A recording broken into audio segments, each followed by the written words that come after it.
nagtatanggol sa mga mamamayan. Patuloy na nagsasaliksik at mabilis maghatid ng mga balitang siksik at malaman. Patuloy na nangunguna sa mga issue, drama, promo at serbisyo publiko. Ito ang Bombo Radyo Bacolod, ang pambansang radyo ng Pilipinas. Sa Radyo Bombo! Philippine Standard Time, 9 minutos na nakalipas sa takna nga alas 5 sa hapon. Bombo Radyo Bacolod. Number 1! Sa Radyo Bombo! Maayong hapon, syudad sang Bacolod, kabugusan nga probinsya sa Negros Occidental, bugos nga Pilipinas, kag bugos nga kalibutan. Yan naman ang pagdulong namon sa inyo sa madalag bag-o, mainit-init pa nga mga balita dali sa Bombo News and Views Afternoon Edition. Subong adlaw Biyernes, petsa 26 na kita karon sa bulan sang Nobyembre 2021. Kag sa aton sining Christmas countdown, mayara na lamang kita sang 29 dias nga nabilin antes sang adlaw sang Paskwa. Sa aton nagapanguna nga mga headlines, mga kabombo, Bacolod City College ginatagan na sang Commission on Higher Education sa institutional recognition. Importansya sini gipatag sang Committee on Education. Site Development and Facilities Project sa BCC nga nagabalor sang 350 million pesos. Ginalauman nga mahuman na sa bulan sang Pebrero sa masunod nga tuig. Samtang Bacolod City Government all systems go na para sa 3 ka adlaw nga National COVID Vaccination Days, humalin Lunes, tubtob sa Miyerkules. Mga pulis sa Bacolod nakahanda na nga magpatuman sang election gun ban halin sa Enero 9 at Hunyo 8 tuig 2022. Drug test sa mga aspirants sa eleksyon hindi mandatory suno sa PDEA. Illegal nga nag-refill sang butane canister sa barangay Alihis, syudad sang Bacolod, tumuron sa mga barangay official sa Malikawan ang sunog. Amoy ito mga kabombo ang aton si mga headlines. Kagkaroon dito na kita sa mga detalye na sa aton nagapaunang nga mga balita. Upod sa inyo sining mga tagbalita. Bombo Zaldi Foro II. Kag Bombo Jazz de Jesus Madrigal. Sa ato nagapauna nga balita, makaligad ang 21 katuig humalin sa ini ang nag-operate. Labato na gidman sa Bacolod City College ang institutional recognition nagikan sa Commission on Higher Education o kon sa bahin sang CHED. Kag ang institutional recognition ang gindaho sa mga tiglawas sang Bacolod City Government. Kadungan naman sang Gawad Parangal Rights na ginpadagan sa syudad sa Iloilo kapon. O sa diin nakabaton man sini ang La Carlota City College, Iloilo City Community College kag Pasay City College. Sa interview sang Bombo Radio kay Bacolod City Councilor Renisito Lovero, chairman sa Committee on Education sa Saunang Palusod, nga mo naman ang nagtiglawas kay Mayor Evelio Bing Nirdia, ginakilala na sang CHED ang tanan nga degree program sa ginatanyag sa BCC, matagan sa special order ang mga graduates kag ginakilala na sa iba na pungsod ng diploma sa mga naga-eskwela diri. Bacolod City, may sense of security na ang mga estudyante nga kilalahon sa employer ang ilang sini diploma bisan diin man nga bahin sang kalibutan. Retroactive naman ang institutional recognition gani ang mga nag-graduate humalin sa nagsugod ang BCC sa tuig 2000 ang may kaangay sini nga pagkilala. Sunod sa kay Novero, naglabay sa maid-id nga proseso ang paghatag sang institutional recognition sa BCC. Gani nagapasalamat ini sa pamunuan kag faculty sa eskwelahan kag sa mga city officials ang nag-aprobar sang ordinansa nga nag-revise sang charter sa City College agon nga maka-avail ang mga estudyante sang libre nga tuition sa idalom sang Free Tertiary Education Act. Nagahatag, in other words, sang pagdamod kag pag-honor sang aton institusyon so that ang tanan nga mga courses provado ng Commission on Higher Education, ang tanan nga mga graduates matagan na nila special order or SO kag ang diploma sang tanan nga graduates sugod sang una ay retroactive favor inimo ang epekto sang institutional recognition. Ang ila sini mga diploma will be honored anywhere they go throughout the globe. Ang kabahin sa pagpag ni Bacolod City Councilor Renisito Lovero, chairman sa Committee on Education sa Saunang Palusod. Nagdangat nas malapit 13,000 ang kabugusan ng mga estudyante nga nakatapos sa Bacolod City College kon BCC nga ginatagan na sang Commission on Higher Education o kon CHED sang Institutional Recognition makaligad ang 21 katuig. Ang BCC ang intukod paagi sa virtues sang City Ordinance number 175 series of 1997 sa idalom sang unang nga termo ni Mayor Evilio Binlinardia bilang alkalde kasunod sang ordinansa nga gin-author ni City Councilor Renisito Novero nga muman ang chairman sadto sang Committee on Education sa sangguniang panlunsod. Sa interview sang Bombo Radio kay Novero, natabuan man nga siyang chairman sang Committee on Education sang Silvio Nardia man ang alkalde sang gindusong ordinansa nga naga-amend sa charter sang BCC agod niya maka-avail sang libre nga tuition ng mga estudyante. Nagsugod ang BCC nga may 300 ka mga estudyante apang nagadangat na sa karon sa 3,000 ang enrollees diri. Suno kay Novero, mayong record sang BCC ilabi na sa licensure examinations kung sa diin may mga graduates nga nagasulod sa top 10 sa mga pasinawan. Ginpatukod ang BCC suno sa konsihal bangod madamo ang mga high school graduates nga hindi makapadayon sa kolehiyo bangod sa kamahal sang tuition sa mga universidad. May mga tinuig suno kay Novero nga ginbato ng mga estudyante nagikan sa out of town sa BCC apang nagbalik na sa karon ng daan nga policy nga dapat taga Bacolod gid ang naga-eskwela diri ilabi na nga libre na ang tuition para gid ni sa mga kubos na gid nga mga bakulutan nga estudyante. Although there was a time may mga special consideration sa jutay lang nga mga taga-indi Bacolod. Then we return to the policy nga our Bacolod College should be for the Bacolod non. O limitado na ang enrollees and totally free na ang tuition fees. Ang kabayan sa pagpahayag ni Bacolod City Councilor Renisito Novero, chairman sa Committee on Education sa sangguniang panlungsod. Samtang ginalauman naman nga mahumana sa bulan sa Pebrero sa masunod nga tuig ang SART Development and Facilities Project Bacolod o konsabayan sa Bacolod City College o kon BCC nga nahamtang sa may barangay Takuling. Agosto 2019 ang groundbreak ang BCC sa SART Development and Facilities Project ang nagabalor sang 350 milyones ka pesos nga kabay naman sa mga priority projects sang Lunadia Administration sa idalom sang 1.7 billion pesos nga loan nagikan naman sa Development Bank of the Philippines. Ang proyekto ang gipatukod sa 19,000 square meters lot sa sulod man mismo sang main campus ng BCC. Sunod sa Bacolod City Councilor Renisito Novero nga amo ang chairman sang Committee on Education sa sangguniang palunsod, 3 ka structure ang tukuron sa BCC. Kamayara naman sang renovation sang bahin sang main building. Ini ang gilakipan sa Information System Building, Activity Building, kag Administration Building nga butangan sa air conditioning units. Mahimo nga iniman ang labing unang kakolehiyo sa Western Visayas nga mayara sang elevator. Sa tion nga ini ang mahumaan na sunod sa konsyal, makatag ini sa ligwa nga magdamo ang enrollees kag may dugang na nga fasilidad para sa edukasyon kag makalaga sa global competitiveness. Hindi man malayo sunod sa kay Novero nga maging State College ang BCC kung mayara sang kongresista nga maga-sponsor sa hagna nga maga-convert sa City College into State College. Mga matahom nga duga nga mga edifisyo pag-o nga set up sa aton library, ang aton mini theater, ang aton main building, and perhaps I could say nga amo lang ni nga eskwelahan sa bilog ng Western Visayas nga mangin may elevator. And this project worth 350 million pesos will be finished by the contractor sometime in February of next year. Tapos na February of 2022. Ang dugang pagpahayag ni Bacolod City Councilor Renisito Novero sa nasiling na naton chairman sa Committee on Education sa sangguniang palunsod.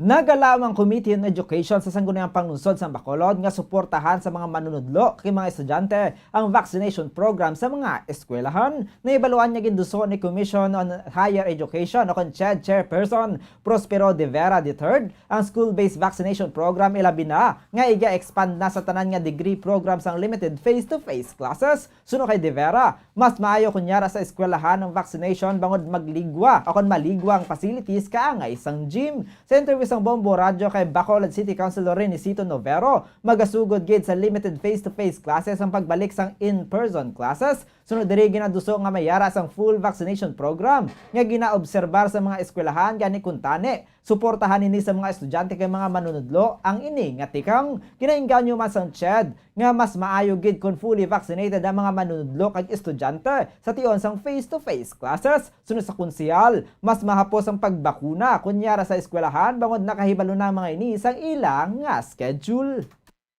Isa ini kahag na agod aton malabot ang aton normal nga pamaagi sa pagtudlo kag sa pagtuon sa aton mga buluthuan.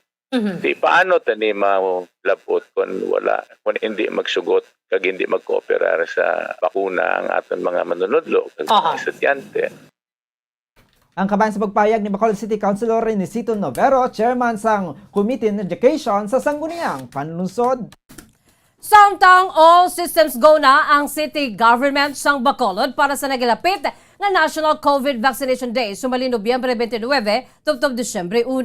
Sunod sa kay Dr. Chris Sorongon, ang Deputy for Medical sa Bacolod Emergency Operations Center, handa na ang malapit 50 ka vaccination centers sa syudad. Iniaglakipan sa mga vaccination centers sa 27 tanan ka mga barangay diri sa syudad, kalakip na sa malls, vaccination bus kay iban pa nga vaccination areas. Buwas nga adlaw Sabado, igapailam sa orientation ng masobra 130 ka volunteers nga nag-apply online pagi sa National Registry kasunod sa panawagan sa National Government para sa mga volunteers.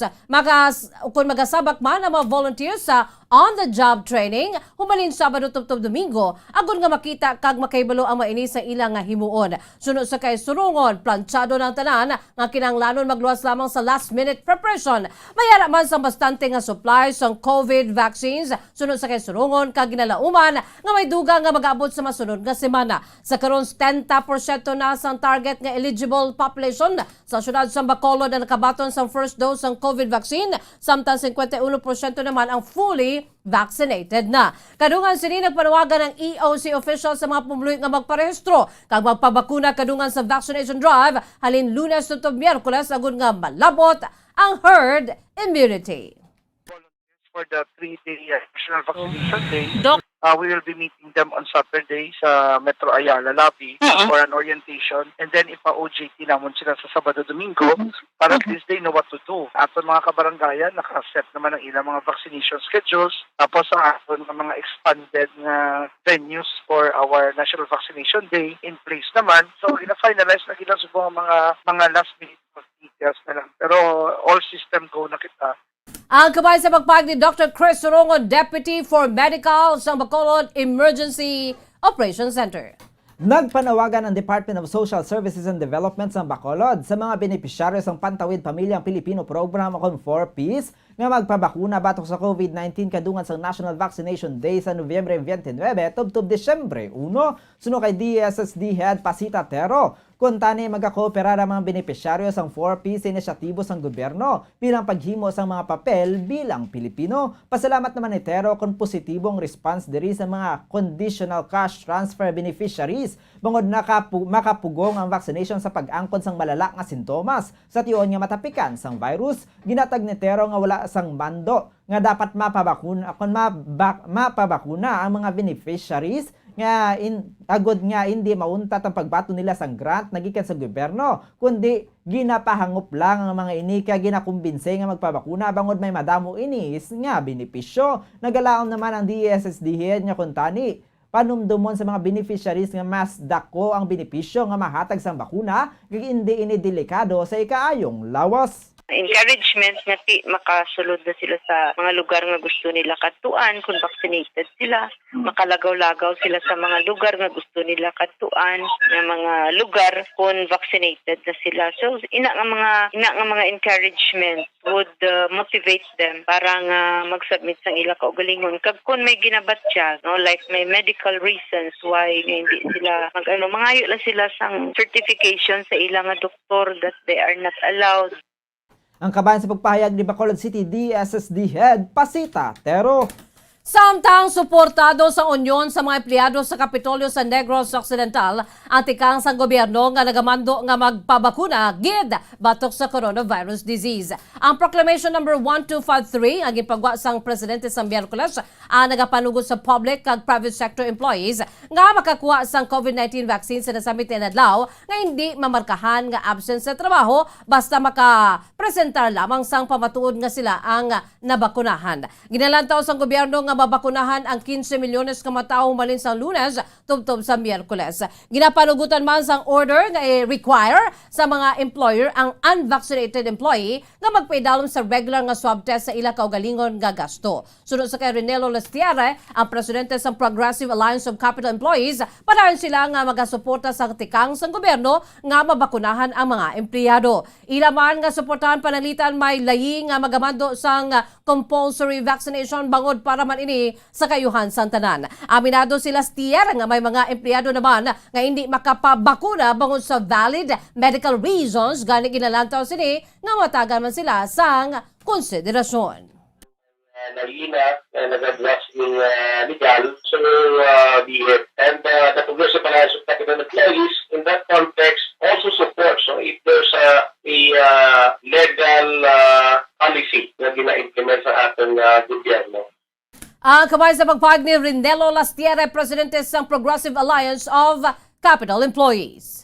Nakahanda na mga pulis sa Bacolod nga magpatuman sang election gun ban sa tiyon nga magsugod ng election period santo sa mando sang Commission on Election akon COMELEC sa idalom sang COMELEC Resolution number 10728 dumilian ang pagdala kag pagtransport sang armas lutang kagiban pa nga deadly weapon sa Enero 9 tubtob Hunyo 8 tug 2022 nga naga-cover sang election period para sa May 9 elections nakasad diri nga wala sang bisan sino nga makadala o kon makatransport sang firearms o kon deadly weapons sa gwa sang iya nga balay, negosyo ken tanan nga public places lakip na ang building, kalye, parke o kon sa pribado nga salakyan o kon public conveyances bisan lisensyado pa ini nga pag ang magpanag-iya o kon magdala sang armas magluwas na lang kung otorisado sang Commission akong Committee on the Ban on Firearms and Security Concerns. Suno kay Police Colonel Joseph Thomas Martir, Director sa Bacolod City Police Office, nagsugod na ang National and Local Elections 2022 Task Group sa National Headquarters sa ginsunod naman ini isang lower units. Sugod Enero 9, suno kay Martir, istrikto nga ipatuman ng election gun ban. Ang nagahatag naman sang security sa mga kandidato ang sarang lamang nga makadala sang armas kung nag-apply sang exemption kaya ginatagan sang COMELEC sang otoridad paagi sa Committee on the Ban on Firearms and Security Concerns. Ginduga akon kadungan sini ginpahanumdum liwat ni Martir ang mga pulis nga manginan partisan. Yes, we are prepared for that also, no? Kaya ang Regional Task Group NLE o National Local Elections 2022 nag-start naman from the region, nakaskid naman diri pa dalom sa Amon. May city local elections naman kami diri na-create and upon the start of election period, January 9, I think, we will strictly enforce the prohibition of carrying of firearms, that weapons, and of course the security of those mga candidates to apply for exemptions sa COMELEC. Ang kabayan sa pagpahayag ni BCPO Director Police Colonel Joseph Thomas Martir.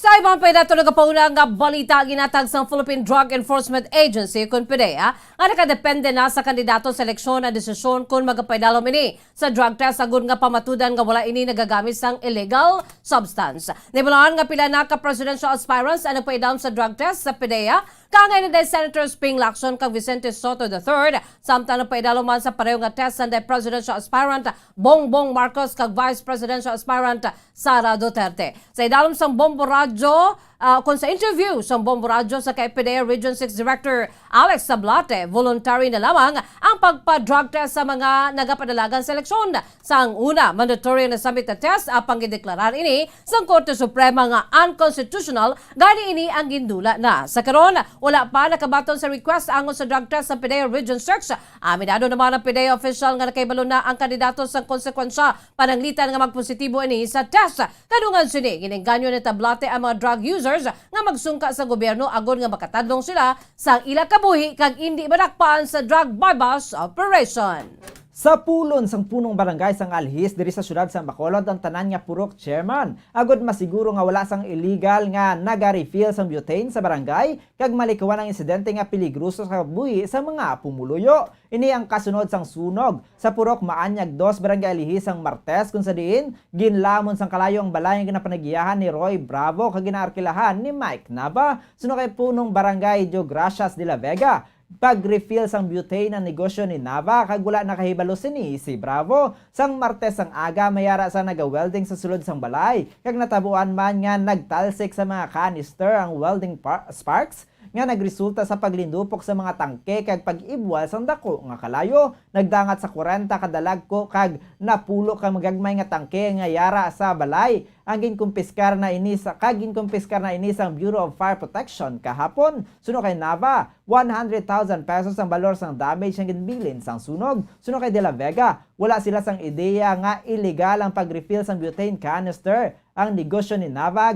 bangod mataas ang pader kay wala man nakahibalo sini ang mga pumuluyo. Kasunod sang insidente sa pulin ng De La Vega ang purok chairman sang 46 ka purok sa Alihis agod nga makatukod sila sang task force nga magausisa sa negosyo sa mga pumuluyo kay magsiguro nga wala sang illegal nga naga-refill sang butane canisters. Sunod diri dapat nga mayara sang clearance sa barangay, Bureau of Fire Protection kag business permit ang kaangay sini nga negosyo. Pripingon ko niya mga purok chairman ko sa 46 purok nga dapat i-secure nila ang ilang mga territorial boundary sa papurukan. Once nga may mga building nga nagarental, i-check din nila, nag-rent kamo, sino kamo, anong inyo din negosyo. Kaya kabudlay, iti amo na ninatabo sa akong barangay. Hindi na ko magsiling nga dason natabo pagit. Kapasalamat man ko kapitan, nga wa isang may napatyan. Ang kaban sa pagpahayag ni punong barangay Gracias de la Vega sang barangay Alihis, syudad sang Bacolod.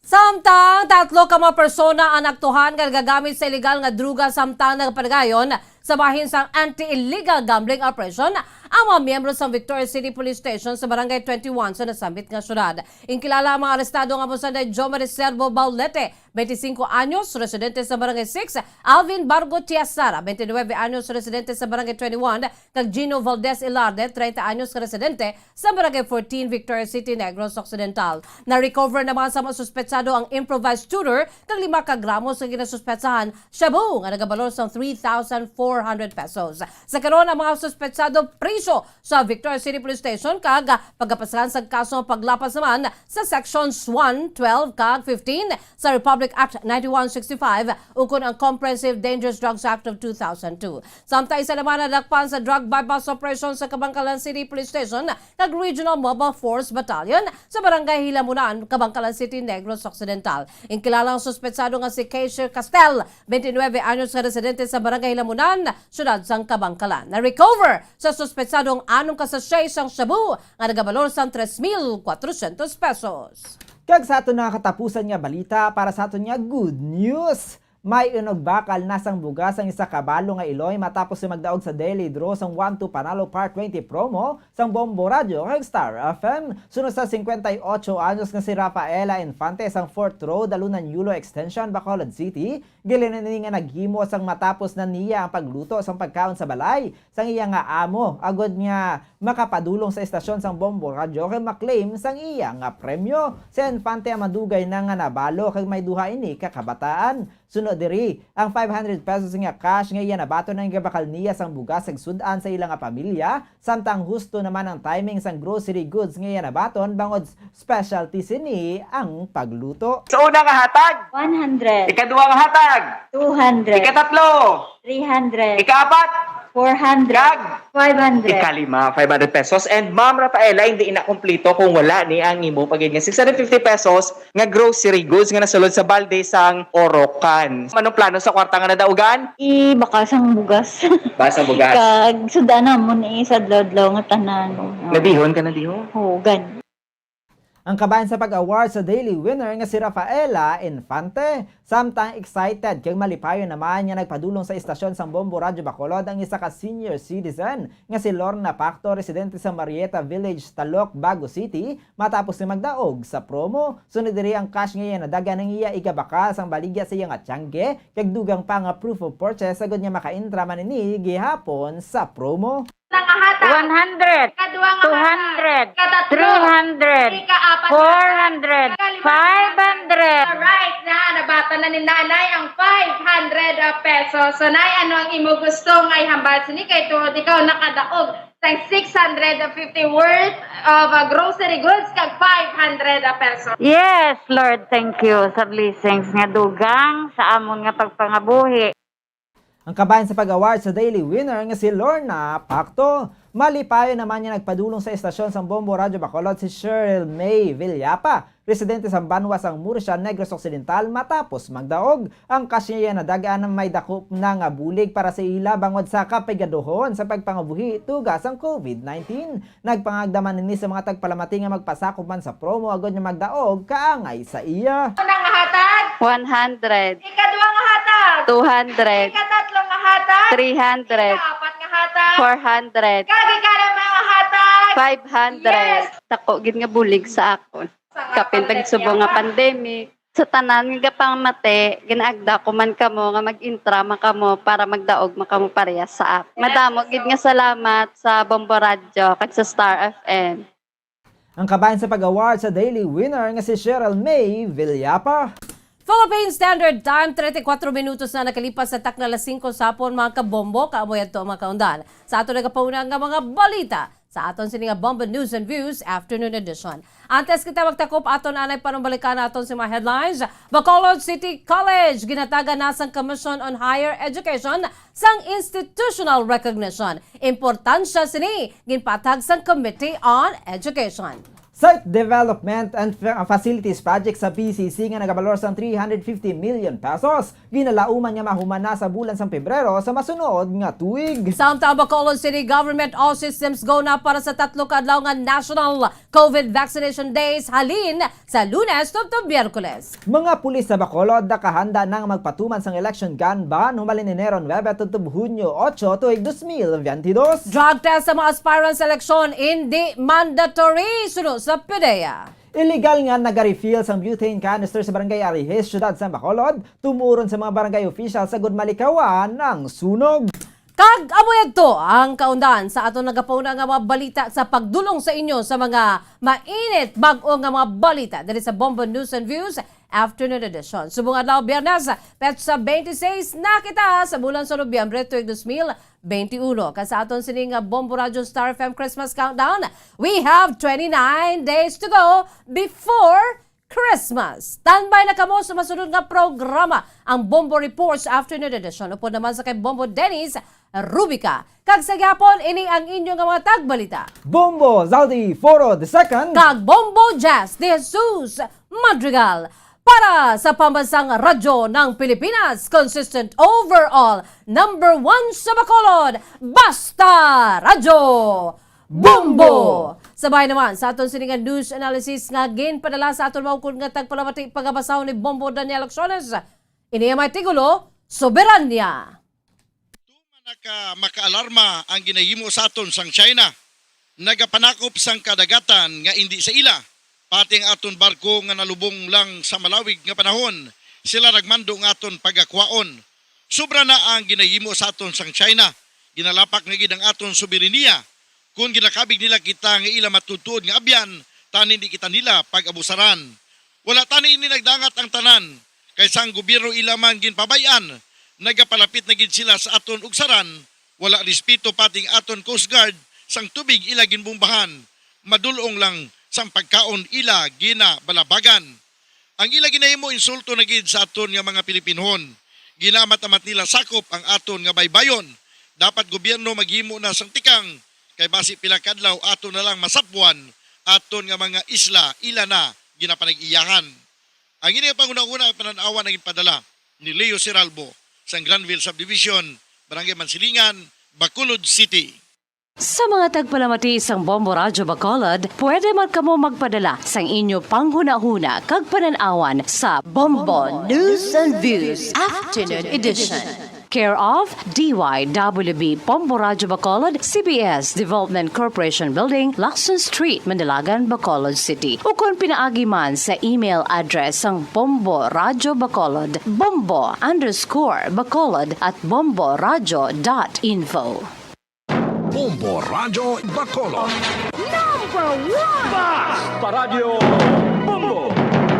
Nakahibalo-bala kamo nga sunod sa latest statistics ng World Health Organization o WHO nga kapinakaroon sa 800,000 ka mga tawang nagakapatay kada tuig bangod sang paghikog. Kag ang suicide among isa sa mga leading causes sang kamatayon sa mga pamatanon nga nagapang-idaron sang 15 tub 19 anyos. Paano naton mabuligan ang aton mga teenagers in distress o kung mga pamatanon nga makabig suicidal? Yari ang pila ka mga tikang mangin sensitibo sa mga tawo nga ginaduha-duhaan nga may plano nga mag-suicide. Kung may maobserbahan o kung makitaan nga mga senyales, hindi ni pagbaliwalaon nilabi na kung makitaan nga depress ang pasyente. Maghatag sang panahon nga kamustahon ini, istoryahon kag pamatian kung ano ang mga hibubunot sini kag kung ano ang mga yara sa balatyagon sini. Listen non-judgmentally. Kung masanag ang senyales nga may plano ini nga utason ng kabuhi, ikaw nga nakahibalo dapat nga hindi ini pagsekretohon. Mangayo sang bulig ilabi na gid sa mga ginikanan sini. Hindi pagbayaan ang natungdan nga nagahisahanon and seek immediate support from health services. Suicide is preventable. Magmangin sensitibo kita sa atong isig kapareho kag handa nga maghatag sang panahon kag bulig kung ginaginahanglan. Mga kabombo, yari si Monsignor Felix Pasquin sang Our Lady of Candles Parish Capitol Heights sa iya imbitasyon sa pag-upod sa Santos nga Misa live sa Bombo Radyo. Sa aton mga kabombo, tungod sang pandemic COVID-19, ang aton nga mga tumuluo, labi na gid ang mga senior citizens kag ang mga kabataan nga alangon pa.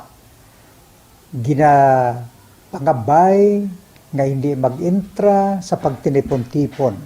Kag isa na dira amo ang pagkadto naton sa simbahan sa pagsimba.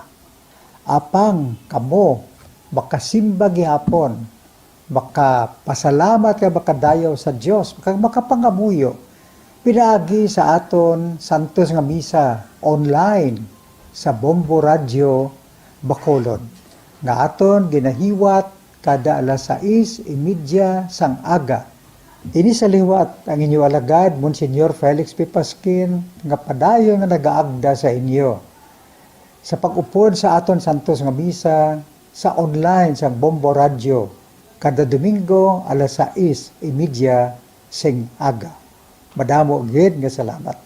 Ang pagbinuligay sa tiun sang pandemya, tuman ka-importante. Apang antes kita makabulig sa iban, unahon naton anay atipan ng aton tagsa kakaugalingon. You cannot take care of others if you do not take care of yourself. Base sa World Health Organization kung WHO, na sa tiun karon sang pandemic, madamo ang ginaigo sang stress. Pila sa masanag nga mga emotional symptoms nga maangon sa stress, ginakipan sang pagbatsyag sang kahadlok, pagkasubo, kag kaakig. Sa bahin sang physical symptoms, nagabatsyag sang pagkasakit sang ulo, may kabudlayan sa pagtulog kapag kaon. Sa bahin sang behavioral symptoms, nagakadulaan na sang gana o kon motibasyon sa pagtrabaho. Nagataas ang pag-usa sang alcohol o kon drugs, kag wala na nagatambong sa mga ginapakigbahinan sa tunga religious, spiritual practices. Magun sini, iyari ang pila ka mga panugyan sang WHO agod nga makalikaw kita sa stress. Lingawon ang kaugalingon, pinaagi sa paghimo sa mga aktibidad nga imo gina-enjoy kag ginakaluyagan, kaangay sang pagbasa, pagkulokanta, pagsaot, pagluto, gardening, kag iban pa. Mag-exercise physically every day, magtulog sang temprano or getting enough sleep, eat well, kag ang pinakaimportante sa tanan, magpangamuyo. Subong nga mayara sang coronavirus pandemic, isa sa pinakamabudlay nga butang amo ang idi naton makita ang aton nga kontra. Gani, dapat mangin mahinalungon kita kag nagasunod sa minimum health protocols nga ginapatuman. Magluwas dira, nakaibalo-bala kamo mga kabombo nga dapat man nga i-disinfect ang mga cellphones agud malikawan ang virus. Santo sa pagtuon, ang isa ka typical nga cellphone user ang nagtandog sang cellphone sang 2,617 ka beses kada adlaw. Apang kon extreme cellphone user ka naman, ginatandog mo ang imo gadget sa masobra sa 5,400 ka beses sa isa ka adlaw. Paano i-disinfect ang mga cellphones? Una, dapat i-shutdown ini anay kagkuhaon sa case antislimpyuhan. Sunod, bason ang tela sang tubig nga may lakot nga habon o kon rubbing alcohol. Pwede man magamit sang wet wipes nga may 70% isopropyl alcohol. Gamit ini, trapuhan ang screen, likod kag kilid sang cellphone. Siguraduhon nga wala sang moisture nga magasulod sa mga port. Syempre, limpyuhan man ang phone case antes ibalik diri ang cellphone.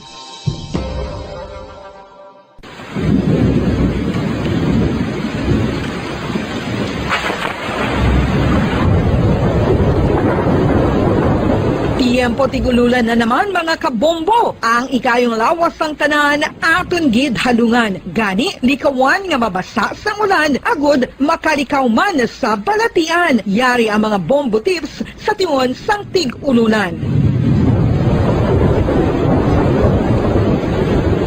Masami nga magdalagid sang payong. Kung wala sang payong, magdala sa mga butang nga sarang makaprotekta sa imo kung maabdan sang ulan, kaangay sang raincoat o kon jackets. Likawan ang trangkaso o kon anuman nga pamalatian nga nagaguluwa sa tion sang tigululan paagi sa pagpabilin nga hindi mabasa sang ulan. Magdala sang extra towel o kon tuwalya kag mga bayo bilang ilislan agud madasig nga magmalak in kaso gid man nga mabasa sang ulan. Magpabilin sa mga lugar nga may atop o kung sarang mapasilungan samtang nagahulat sang salakyan. Likawan man nga mag-ubog sa tubig baha, ilabi na kung ikaw ang may pila sa tiil o kung din man nga bahin sang lawas. Ang ihi kag iban pa nga body fluids gikan sa mga infected nga sapat mahimo magtugas sang leptospirosis. Ang pag-angkon sang leptospirosis delikado o kung makamamatay. Sarang ini makatugas sang kidney damage, meningitis, liver failure, respiratory distress, kag ang pinakamalala, ang kamatayon. Kung hindi malikawan nga mag-ubog sa tubig baha, magsuksok sang butas.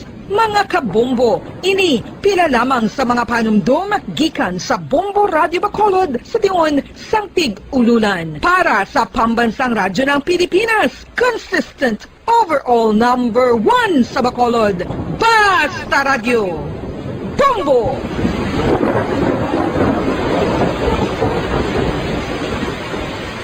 Ano ang RA 9003? Yari ang mga butang nga dapat mo mayburoan angot sa Ecological Solid Waste Management Act of 2000. Ang Section 10 nagamando sa decentralization sang waste management o kung paghaboy sang basura. Sa iya implementing rules, ginamanduan ang mga barangay nga magtukod sang Barangay Solid Waste Management Committee. Ano ang mga katungdanan